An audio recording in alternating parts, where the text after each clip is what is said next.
नमस्कार दोस्तों, स्वागत है आपका आज के मुख्य समाचारों में। जी हाँ दोस्तों, आपको यहाँ पर देखने को मिलेंगी सुबह से लेकर शाम तक की तमाम बड़ी खबरें मुख्य समाचार ब्रेकिंग न्यूज अपडेट्स के रूप में। तो चलिए दोस्तों, जान लेते हैं आज की पहली बड़ी खबर। उज्ज्वला सिलेंडर पर सब्सिडी 200 से बढ़ाकर 300 रुपए। 14.2 किलो वाले सिलेंडर की भोपाल में कीमत 608, दिल्ली में 603। जी हाँ दोस्तों, केंद्र सरकार ने बुधवार 4 अक्टूबर को उज्ज्वला योजना में 14.2 किलो वाले एलपीजी सिलेंडर पर मिलने वाली सब्सिडी को 200 रुपए से बढ़ाकर 300 रुपए करने की घोषणा की है। भोपाल में सब्सिडी के साथ यह सिलेंडर पहले 708 रुपए का मिल रहा था, जो अब 608 रुपए में मिलेगा। उज्ज्वला योजना के तहत अब तक देश में 9.6 करोड़ से ज्यादा कनेक्शन दिए जा चुके हैं। इस स्कीम को 1 मई 2016 को उत्तर प्रदेश के बलिया में लॉन्च किया गया था। इस योजना की सब्सिडी पर वित्त वर्ष 2022-23 में 6100 करोड़ रुपए खर्च हुए थे। दोस्तों, इससे पहले अगस्त में रक्षाबंधन के ठीक पहले सरकार ने एलपीजी सिलेंडर के दामों में 200 रुपए की कटौती की थी। ये कटौती सभी के लिए की गई थी। इस कटौती के बाद भोपाल में बिना सब्सिडी वाला सिलेंडर 1108 रुपए से घटकर 903 रुपए का हो गया।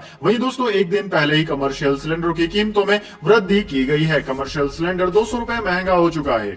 इसके बाद दोस्तों, अगली बड़ी खबर। कनाडाई डिप्लोमेट्स के हटने से भारतीयों को वीजा के लिए हो सकती है मुश्किलें। जानिए इसके पीछे की वजह अभी। जी हाँ दोस्तों, भारत कनाडा का विवाद अब खुलकर सामने आ रहा है। कनाडा ने उन खबरों पर चुप्पी साध रखी है कि नई दिल्ली ने बढ़ते राजनीतिक विवाद के बीच ओटावा को भारत में अपने मिशनों में कर्मचारियों को काफी कम करने के लिए कहा है, जबकि विदेश मंत्री मेलानी जोली ने कहा कि उनकी सरकार इस मुद्दे पर निजी तौर पर बातचीत करना पसंद करेगी। दरअसल दोस्तों, भारत ने कनाडा से 10 अक्टूबर तक उनके 41 राजनयिकों को देश से वापस बुलाने को कहा है। फाइनेंशियल टाइम्स अखबार ने मंगलवार को अपनी खबर में यह जानकारी दी। नई दिल्ली द्वारा ओटावा को भारत में अपनी राजनयिक उपस्थिति कम करने के लिए कहने के 12 दिन बाद आई खबर पर न तो भारत और न ही कनाडा ने कोई प्रतिक्रिया व्यक्त की है। खबर में कहा गया है कि कनाडा के भारत में 62 राजनयिक है और नई दिल्ली ने कहा है कि यह संख्या 41 की जानी चाहिए। इसके बाद दोस्तों, अगली बड़ी खबर। आम आदमी पार्टी सांसद संजय सिंह हुए गिरफ्तार। दिल्ली आबकारी केस में ईडी ने 10 घंटे छापेमारी की। इसी केस में मनीष सिसोदिया जेल में है। जी हां दोस्तों, आम आदमी पार्टी से राज्यसभा सांसद संजय सिंह को ईडी ने अरेस्ट कर लिया है। उनके दिल्ली वाले घर पर बुधवार सुबह 7 बजे ईडी की टीम पहुंची थी। 10 घंटे तक चली इस छापेमारी के बाद गिरफ्तारी हुई। दोस्तों, बताया जा रहा है कि करीब 7-8 अधिकारी आबकारी नीति केस के सिलसिले में छानबीन कर रहे थे। आबकारी नीति केस की चार्जशीट में संजय सिंह का भी नाम है। इस केस में मनीष सिसोदिया पहले से ही जेल में है। ईडी की कार्रवाई को लेकर दिल्ली के सीएम अरविंद केजरीवाल ने कहा कि इस केस में 1000 रेड पड़ चुकी है। संजय सिंह के घर पर कुछ नहीं मिलेगा। 2024 के चुनाव आ रहे हैं और वो जानते हैं कि वे हारेंगे। ये उनकी हताशा भरी कोशिशें हैं। जैसे जैसे चुनाव नजदीक आएगा, ईडी, सीबीआई जैसी सभी एजेंसियां सक्रिय हो जाएंगी। इसी बीच दिल्ली में बीजेपी ने आम आदमी पार्टी के ऑफिस के बाहर प्रदर्शन किया। भाजपा के कार्यकर्ता अब तो ये स्पष्ट है केजरीवाल भ्रष्ट है नारे वाले पोस्टर लेकर सड़क पर उतरे। प्रदर्शनकारियों की मांग है कि केजरीवाल को सीएम पद से इस्तीफा दे देना चाहिए। इसके बाद दोस्तों, अगली बड़ी खबर। रणवीर कपूर को ईडी का समन 6 अक्टूबर को बुलाया। बेटिंग ऐप के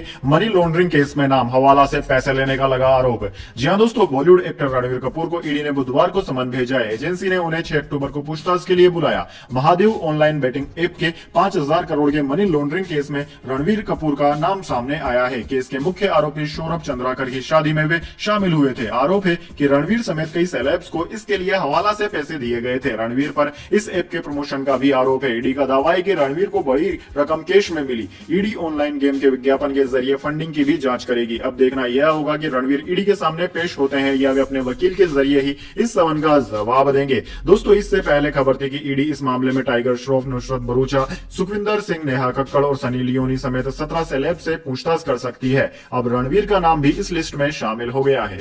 इसके बाद दोस्तों, अगली बड़ी खबर। Neeraj Chopra wins Asian Games gold. Neeraj Chopra ने रच दिया फिर से इतिहास। सीजन बेस्ट के साथ भारत को 17वां गोल्ड दिलाया। जी हां दोस्तों, भारत के star javelin throw athlete Neeraj Chopra ने चीन के हांगझोउ में जारी 19वें एशियन गेम्स में इतिहास रच दिया। नीरज ने लगातार दूसरी बार गोल्ड पर निशाना साधा। नीरज ने बुधवार को भारत को ओवरऑल 17वां स्वर्ण पदक दिलाया। मौजूदा ओलंपिक चैंपियन नीरज चोपड़ा से एशियाड में इसी प्रदर्शन की उम्मीद की जा रही थी और उन्होंने देशवासियों को निराश नहीं किया। इस एशियाई खेलों में भारत ने अभी तक 17 गोल्ड अपने नाम कर लिए हैं। वहीं दोस्तों, जेवलिन थ्रो में भारत के किशोर जेना ने पहला थ्रो 81.26 मीटर का किया। जेना ने दूसरे प्रयास में 89.9 मीटर का थ्रो किया। जेना तीसरे में अपने पर्सनल बेस्ट पर रहे और उन्होंने सिल्वर मेडल पर कब्जा कर लिया। यानी कि दोस्तों, जेवलिन थ्रो का सिल्वर और गोल्ड मेडल भारत के नाम ही रहा। इसके बाद दोस्तों, अगली बड़ी खबर। अमिताभ बच्चन की बात से होगा दुकानदारों को नुकसान, दर्ज शिकायत, 10 लाख के जुर्माने की मांग।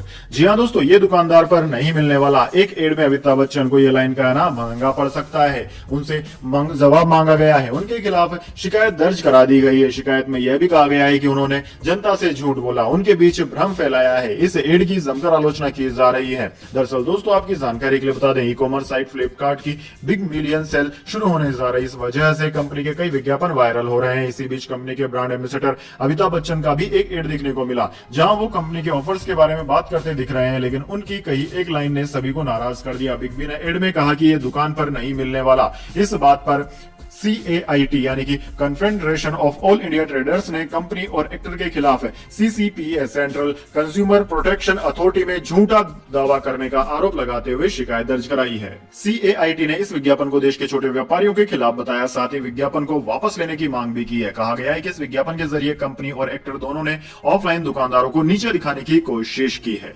इसके बाद दोस्तों अगली बड़ी खबर, राजस्थान इलेक्शन 2023, पूर्व सीएम वसुंधरा राजे ने नया राजस्थान बनाने का दिया मंत्र, कहा वही राज कर सकता है जो जनता के लिए सोचता है। जी हां दोस्तों, साल के अंत में राजस्थान में विधानसभा चुनाव होने वाले हैं, जिसकी तैयारियां राजनीतिक पार्टियों ने जोर शोर से शुरू कर दी है। हर तरफ रैलियों का दौर जारी है, इसी के साथ खूब बयानबाजी भी हो रही है। दोस्तों बीजेपी, कांग्रेस सहित अन्य राजनीतिक दल के नेताओं ने भी अपनी गतिविधियां तेज कर दी है। सभी पार्टियां राजस्थान के लोगों का भरोसा जीतने में लगी हुई है। इसी बीच पूर्व मुख्यमंत्री वसुंधरा राजे का एक बयान सामने आया है, जिसमें वह प्रतिद्वंदियों पर प्रहार करते हुए कह रही है कि आजकल हर कोई नया राजस्थान बनाने का दावा कर रहा है, लेकिन नया राजस्थान ऐसे नहीं बनता।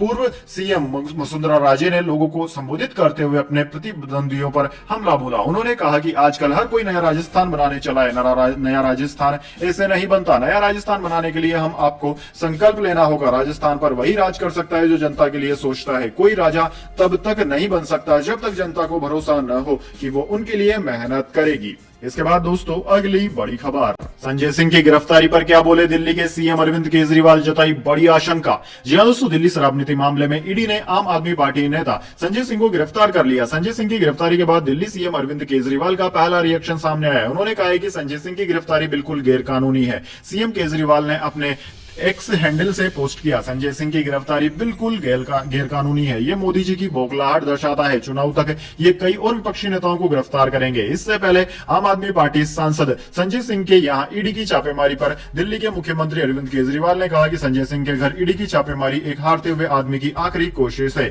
सवाल पूछने वालों के यहां छापेमारी हो रही है। 2024 के चुनाव तक अभी और कई लोगों पर छापेमारी होगी। इसके बाद दोस्तों अगली बड़ी खबर, उज्जैन दुष्कर्म कांड के आरोपी के खिलाफ बुलडोजर एक्शन, सरकारी जमीन पर बना मकान गिराया।